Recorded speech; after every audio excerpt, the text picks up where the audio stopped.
Bom dia, meus amigos. Estamos agora começando aqui o vídeo de número 37 da série de vídeos do Setup JJ. Hoje nós vamos falar sobre IPO, Initial Public Offering, Setup JJ. Aqui estão as redes sociais para quem se interessar em seguir. Lembrando que, principalmente no Twitter, nós falamos muito sobre mercado financeiro, sobre leituras em geral e sobre questões positivas sobre a vida. A gente usa também essas hashtags aí para facilitar a localização. Apesar de não tratarmos hoje de gráficos, é importante fazer um disclaimer que não se tratam de recomendações de compra ou venda de nenhum ativo. Eu não sou analista de valores, nem comercializo análises. Tratam-se apenas das minhas visões particulares que eu compartilho para que todos nós possamos evoluir juntos. Essa é a tela do Setup JJ, onde eu chamo ele de relógio suíço, em que o objetivo do setup é obter o maior resultado com a maior eficiência possível. E se eu fosse fazer um slogan sobre o setup, seria esse: grandes ganhos, pequenas perdas. Essa é a tela simplificada do setup, onde nós trabalhamos com todos esses indicadores, tá? Sendo que a principal peça desse relógio suíço somos nós mesmos, tá bom, pessoal? Quando nós mesmos não estamos bem, ou seja, quando a principal peça não está bem, as operações não vão bem, tá?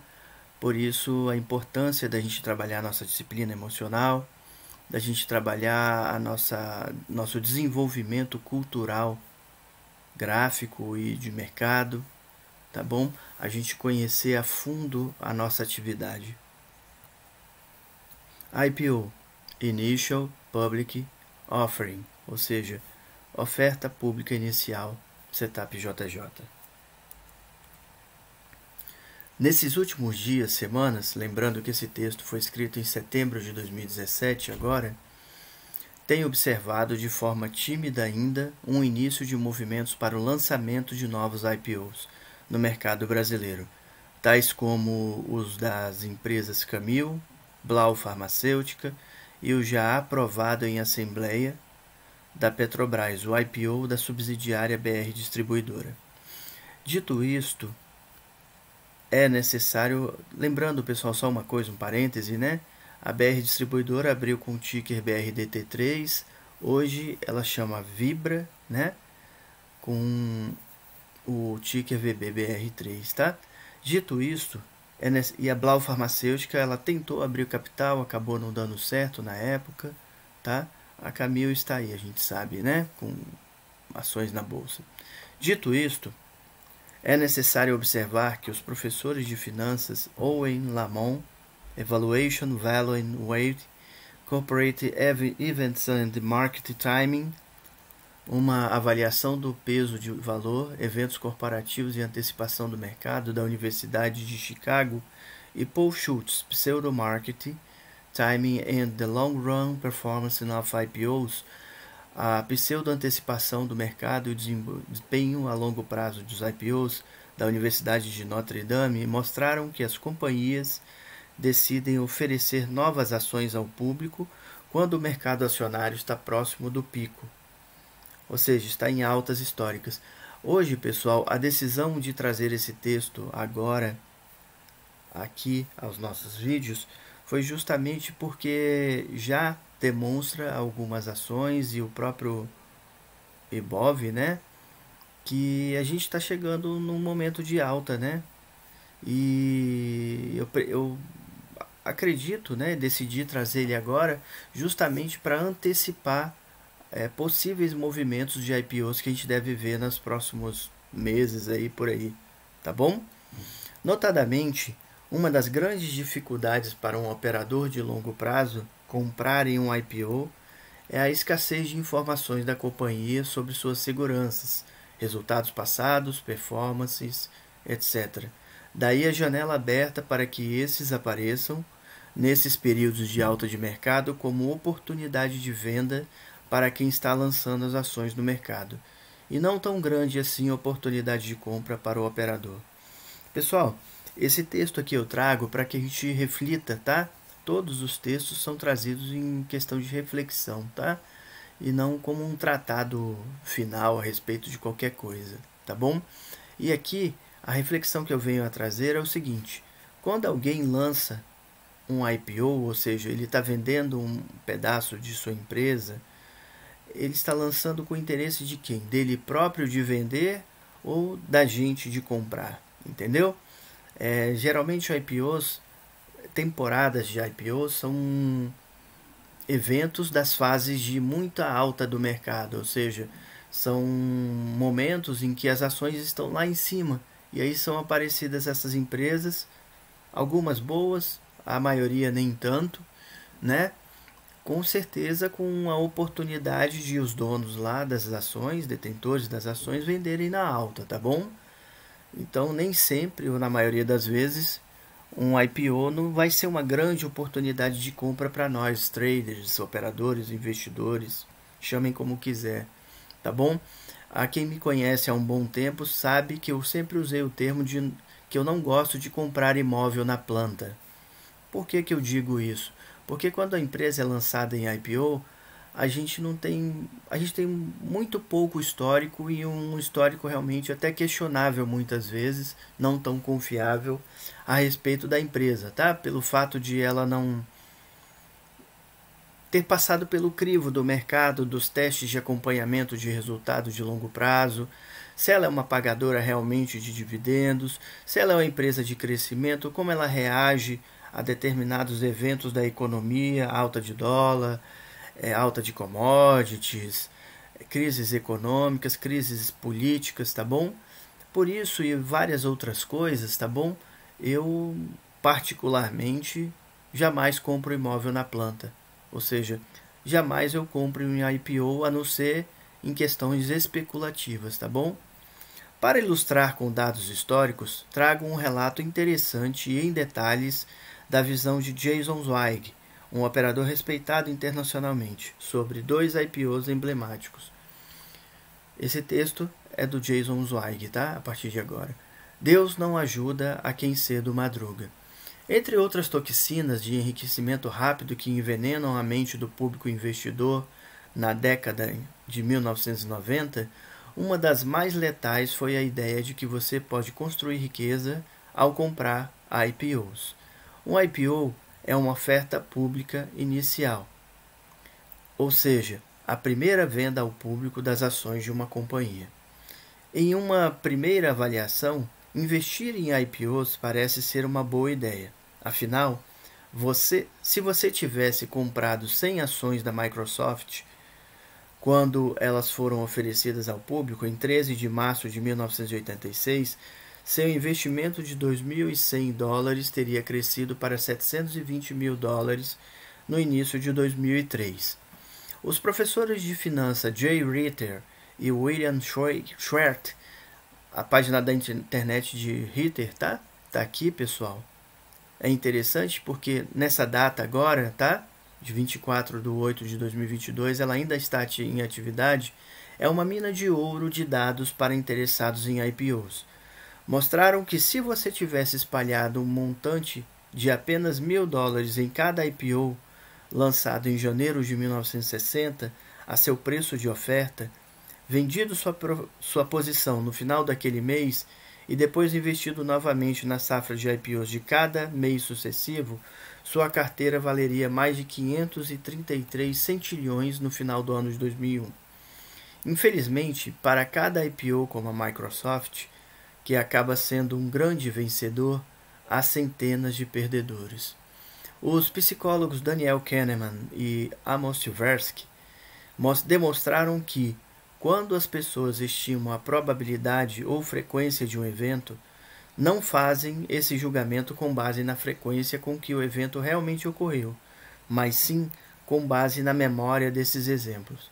Pessoal, para quem leu e para quem não leu ainda, principalmente Daniel Kahneman, Rápido e Devagar, é importantíssimo ler e ver que a nossa mente, muitas vezes, inclusive nossa memória, nos enganam, tá bom? Há vários vieses, efeitos halo e por aí vai, que é importante conhecer a partir dessa leitura do Daniel Kahneman. Todos nós desejamos comprar a próxima Microsoft, precisamente porque sabemos que deixamos de comprar a primeira. Porém, convenientemente, não reconhecemos o fato de que a maioria dos outros IPOs foram investimentos horrorosos. Você ganharia aqueles 533 centilhões apenas se tivesse acertado absolutamente todos aqueles vencedores raros do mercado de IPO. Uma impossibilidade na prática. Finalmente, a maior parte dos retornos altos dos IPOs é capturada pelos membros de um clube privado exclusivo, os grandes bancos de investimento e os gestores de fundo que obtêm ações ao preço inicial ou de subscrição, antes de a ação começar a ser negociada pelo público. Para vocês saberem, pessoal, todo lançamento de ações no mercado, vocês vão ver que sempre vai ter um banco, um agente financeiro de mercado envolvido por trás. E o acordo geralmente é que esses bancos, agentes mercadológicos e tudo, tenham a opção de compra, né, dessas ações ao preço de lançamento de subscrição, né, o preço lá embaixo, né? Então, quem ganha certamente muito dinheiro nesses lançamentos são esses agentes e, claro, os vendedores, tá? Os compradores, o mercado em geral, passa por um crivo muito mais pesado para se ganhar aí. E é muito difícil saber quem será o ganhador numa IPO aí, numa temporada de IPO. A maioria é perdedor, tá bom, pessoal? Então é muito difícil se entrar em IPO. Não estou aqui dizendo para ninguém entrar ou não entrar. O que eu estou deixando claro aqui é que a minha posição é de nunca entrar em IPOs, tá bom? A minha posição pessoal. As maiores subidas muitas vezes ocorrem com ações tão pequenas que mesmo muitos investidores de grande porte não conseguem nenhuma ação. Simplesmente não há suficientes para todos. Se, como base, todo investidor, você consegue obter acesso a IPOs apenas após suas ações terem excedido em muito o preço inicial exclusivo, seus resultados serão desastrosos. De 1980 a 2001, se você tivesse comprado um IPO médio a seu preço de fechamento ao público e o mantido durante 3 anos, teria superado pelo mercado em mais 23 pontos percentuais anuais. Talvez nenhuma ação personifique o devaneio de enriquecer com IPOs melhor do que a VA Linux. Linux é a próxima Microsoft, MSFT, né? Exultava um comprador inicial. Compre agora e se aposente em 5 anos. Em 9 de dezembro de 1999, a ação foi colocada ao preço inicial de oferta ao público, IPO, de $30. Porém, a demanda pelas ações foi tão feroz que quando a Nasdaq abriu naquela manhã, nenhum dos proprietários iniciais da VA Linux se dispôs a vender quaisquer ações até o preço obter $299 por ação. A ação atingiu o pico de $320 e fechou a 239,25, um lucro de 697,5% em um único dia. No entanto, aquele lucro foi obtido por um número reduzido de operadores de mercados institucionais. Os investidores individuais foram quase inteiramente excluídos.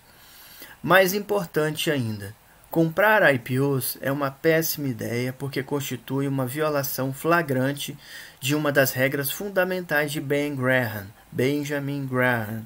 Ben Graham, pessoal, para quem ainda não sabe, foi o professor de Warren Buffett, o maior investidor do mundo, né? E Ben Graham disse: não importa quanto muitas outras pessoas desejem comprar uma ação, você deve comprá-la apenas se a ação for uma forma barata de possuir um negócio desejável. No preço máximo do primeiro dia, os investidores estavam atribuindo um valor total de 12 bilhões às ações da VA Linux. Quanto valia o negócio da companhia? Com menos de 5 anos de existência, a VA Linux havia vendido um valor total acumulado de 44 milhões em programas de computadores e serviços. mas havia perdido 25 milhões de dólares. Em seu trimestre fiscal mais recente, a VA Linux havia gerado 15 milhões em vendas, mas perdido 10 milhões. Esse negócio então perdia quase 70 centavos a cada dólar que faturava. O déficit acumulado da VA Linux, o valor em que suas despesas totais excederam sua receita, era de 30 milhões de dólares.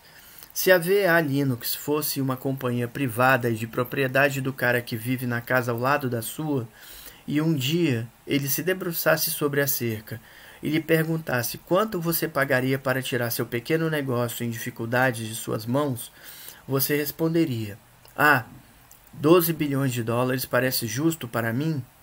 Ou, em vez disso, você sorriria com educação, retornaria à sua churrasqueira e se perguntaria o que seu vizinho havia fumado.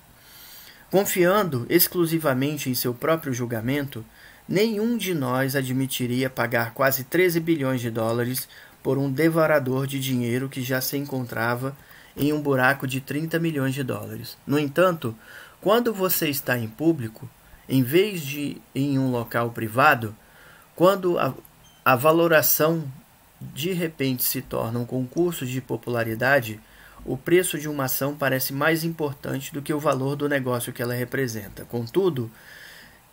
Contanto que alguém pague mais do que você o fez por uma ação, por que se importar com o valor do negócio? Após ter subido como um foguete no primeiro dia de negociação, a VA Linux se despencou meteoricamente. Em 9 de dezembro de 2002, exatamente 3 anos após a ação chegar a 239 dólares e 50 cents, a VA Linux fechou a 1 dólar e 19 por ação. Jason Zweig. Essa aqui, pessoal, essas são demonstrações de que na maior parte dos IPOs, nada mais do que as pessoas estão comprando promessas, ou seja, imóveis na planta, onde há toda aquela unidade decorada, bonitona e tudo, e quando a pessoa recebe o imóvel lá, não chega nem perto daquele imóvel decorado, tá bom? Então, por isso, a minha visão como uma operação extremamente perigosa entrar em IPOs, tá bom? Comprando, tá? A não ser oportunidades pontuais de curto prazo, que eu às vezes faço, mas não vejo IPOs como uma opção de investimento segura.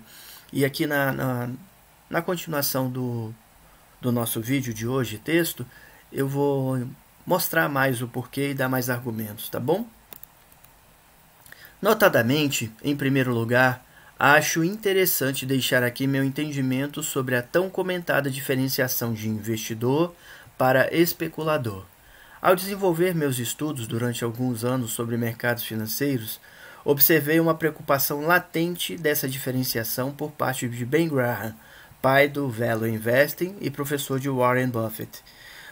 Acho eu como uma forma de diferenciar o operador de mercado geralmente de longo prazo, position, buy and hold, com a alcunha de investidor, pois este geralmente entra nos mercados financeiros com o objetivo de se tornar dono de uma companhia e assim obter lucros não somente através da valorização das ações, mas também através de sua capacidade de gerar valor, também pela obtenção de lucros em decorrência de uma ótima administração, bom posicionamento de mercado, escala de mercado, market share, dificuldade de entrada no setor de atuação gerando pequena ou nenhuma concorrência, monopólios, oligopólios, sendo que ele ainda subdivide esses investidores em duas categorias: investidor passivo, que é como se fosse um investidor iniciante ou investidor pouco envolvido, e investidor ativo empreendedor, que seria um investidor que estuda o mercado, que se prepara, faz seus cálculos e toma suas decisões por conta própria. Por outro lado, ele chama de especulador o Warren Buffett, ou Ben Graham, tá? Por outro lado, Ben Graham chama de especulador o operador de mercado que estuda e opera o mercado, a grosso modo, em pequenos prazos. Os nossos conhecidos hoje day traders e swing traders, que movimentam suas posições principalmente com o objetivo de obter lucros através da volatilidade dos preços do ativo, pois, na perspectiva de Ben Graham, o ativo deve ser estudado em seu âmago, ou seja, avaliados os seus fundamentos, desde os números dos balanços patrimoniais, análises de múltiplos, índices, até a qualidade de sua administração e probabilidades de desempenho da companhia em seu meio ambiente, ou seja, em sua atividade, né? Sendo que o mesmo não acredita nas análises dos movimentos dos preços simplesmente e a curto prazo, análise técnica de fluxos e etc., inclusive observando em seus livros o grande percentual de perdedores que tentam ganhar dinheiro através desses movimentos mercadológicos. Dito isso, acredito na formação da história de cada um por si só, portanto, não acredito em regras totalmente prontas para a vida de ninguém, tá bom, pessoal? Cada um tem que realmente construir sua própria história, sua própria vida. Nem para a vida dos mercados financeiros. Existem técnicas realmente muito eficazes e Ben Graham merece todo o respeito e admiração, inclusive tem de mim. Porém, de nada adiantam se não existir um operador eficaz, ou seja ele investidor ou especulador, trader, realmente bem preparado técnica e emocionalmente. Portanto, não corroboro com determinadas marginalizações. Só um parêntese aqui, pessoal, realmente existe, de certa forma, ainda uma marginalização diferenciando quem é investidor para quem é especulador, trader, e o que eu vejo é que, na verdade, todos estão atrás de obter lucros. Ninguém entra no mercado para perder ou querendo perder, apesar de muitas atitudes kamikazes, principalmente de wannabes, né, de pessoas iniciantes no mercado e outras que não conseguem realmente adquirir a disciplina necessária, tá? Aprender técnicas, a gente vê até uma boa quantidade de gente aprendendo a parte técnica, porém a parte da disciplina emocional é que a gente vê muito pouca gente conquistando, tá bom?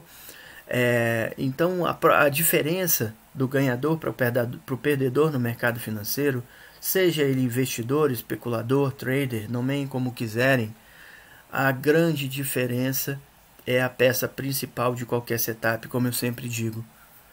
Somos nós mesmos, tá bom? A gente precisa estar preparado, tá? Técnica e emocionalmente. E a parte mais difícil desse preparo é a parte emocional, tá? Por mais que não seja fácil a parte técnica.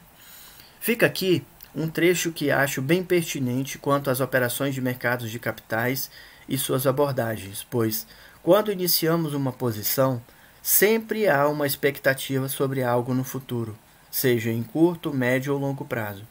Mudam as perspectivas, mas o objetivo é o mesmo, é o lucro. Pessoas que se oferecem para aconselhá-lo na administração do seu dinheiro quase sempre se apresentam como assessores de investimentos, não de especulações. Parece mais sério, impressiona melhor, além de permitir cobrar mais pelos serviços. Toda a imprensa especializada, dos boletins informativos às principais revistas que cobrem as várias áreas de especulação, quase sempre se identificam como publicações sobre investimentos. Mas todas, exatamente como fazem os axiomas de Zurique de Max Gunther, tratam de especulação. Existe até um tipo de papéis que os especialistas financeiros gostam de chamar de investimentos padrão.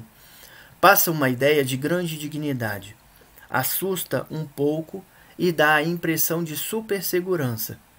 Falando desses papéis com a apropriada solenidade, um desses assessores é capaz de convencer um noviço de que se trata, afinal, do longamente buscado investimento de alto rendimento e sem riscos.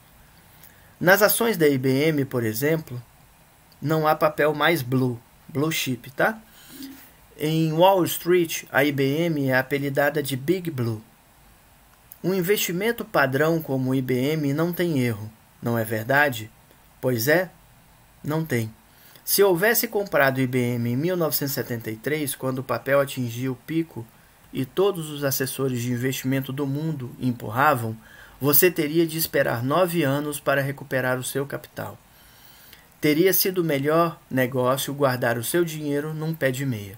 Max Gunter, Os Axiomas de Zurique. Os conselhos secretos dos banqueiros suíços para orientar os seus investimentos.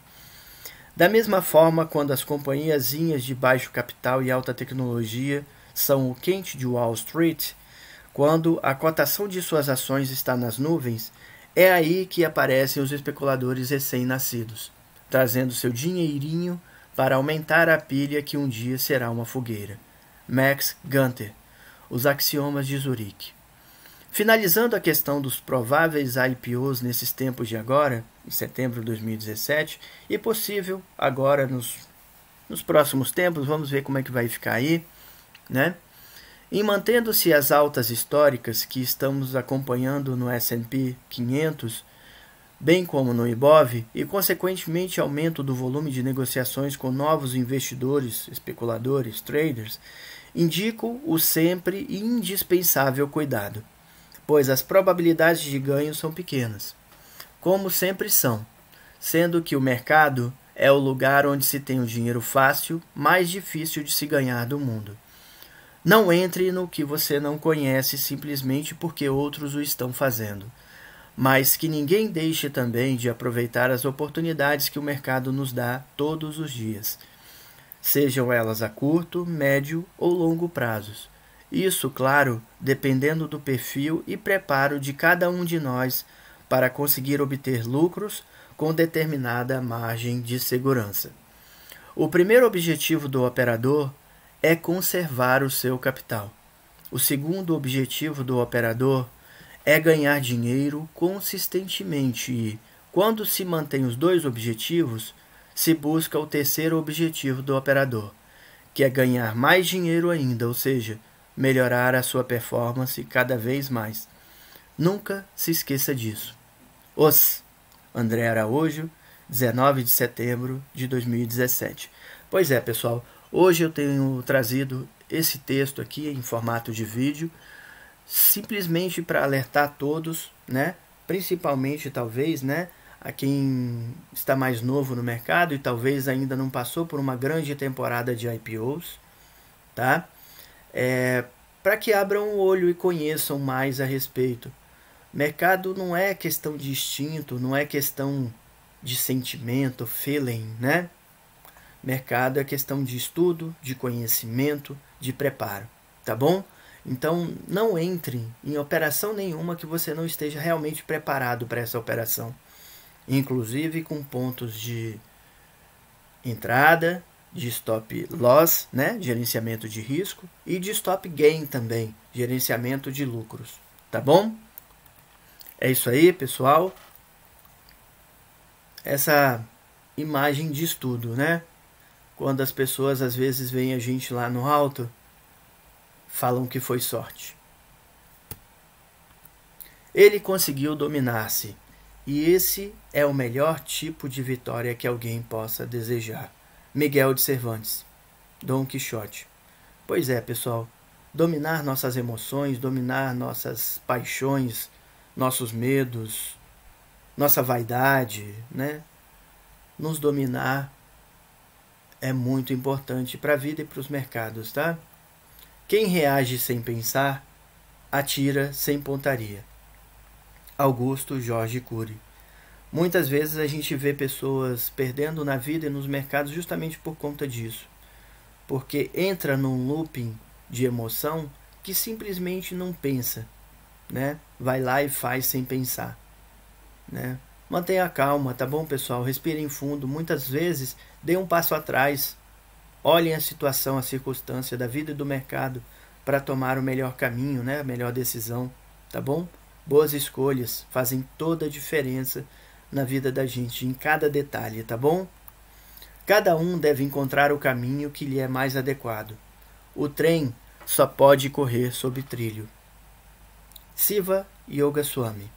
É isso aí, pessoal. Aqui a gente demonstra uns caminhos, inclusive eu demonstrando o Setup JJ, não com o objetivo que todos façam igual, mas que todos tenham um parâmetro de comparação de uma pessoa que tem uma experiência razoável de mercado e de vida, para que vocês possam trilhar o seu próprio caminho, para que vocês possam compor os próprios trilhos de sua vida, tá bom? Toda plantação de coisas boas, uma hora frutifica em coisas melhores ainda. É o que eu acredito, tá bom, pessoal? E é por isso e outras coisas que a gente continua no caminho aqui, tá? Continuem, tá? Cultivando bem suas raízes, tá bom, pessoal? Com ótimas raízes, a gente conquista o sucesso. Muito obrigado a todos mais uma vez. Espero ter transmitido algo de engrandecedor a todos, que façam vocês pensarem melhor em tudo que têm feito, em tudo que vão fazer, de olhar por uma melhor perspectiva tudo e tomarem melhores decisões, para que todos vocês, e nós, né, inclusive eu, obtenhamos os melhores resultados, tá bom? Grandes ganhos, pequenas perdas, não se esqueçam disso. Mais uma vez, muito obrigado. Até o próximo vídeo. Água fura pedra. Os